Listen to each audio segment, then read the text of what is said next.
सिडको विभागातील प्रमुख रस्त्यांवर खड्ड्यांचे साम्राज्य वाढत चालले आहे। यामुळे अपघातांची संख्या दिवसेंदिवस वाढत असून नागरिक त्रस्त झाले आहेत। या प्रश्नाकडे वारंवार प्रशासनाचे लक्ष वेधूनही कोणतीही ठोस कारवाई होत नसल्याने अखेर महाराष्ट्र नवनिर्माण सेनेने अनोख्या पद्धतीने आंदोलन छेडले।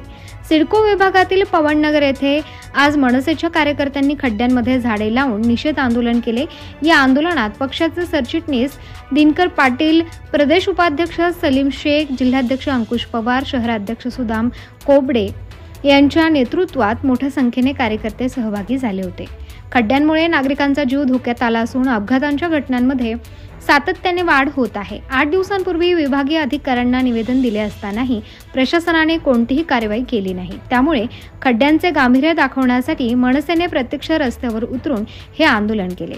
यावेळी पश्चिम विधानसभा पक्ष निरीक्षक संदीप दोंदे, सिडको विभाग अध्यक्ष नितीन माळी, जिल्हा सचिव संदेश जगताप, उपनिरीक्षक दीपक मोकळ, महिला जिल्हाध्यक्ष ज्योती शिंदे, महिला शहराध्यक्ष अरुणा पाटील, उपशहर अध्यक्ष राजू परदेशी, कैलास मोरे, भालचंद्र देसले, विभाग सचिव राहुल पाटील, गोविंद धरम, गोपी पगार, उपविभाग अध्यक्ष मनोज सोनवणे, कमलेश पाटील, उदय देशमुख, योगेश कोबडे, संदीप मालोकर, सागर भागवत, मनीष परदेशी, आकाश भागवत, सुजित बडगुजर, हिम्मत पाटील, विशाल गायकवाड, विकास पाटील, दत्ता सातोटे आणि इतर मनसे पदाधिकारी मोठ्या संख्येने उपस्थित होते।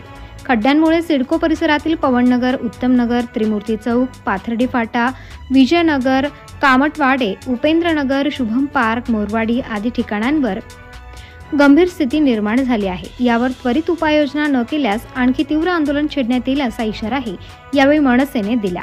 प्रबंधभूमी महाराष्ट्र न्यूजसाठी विभागीय संपादक सुनील बेलदार, नाशिक।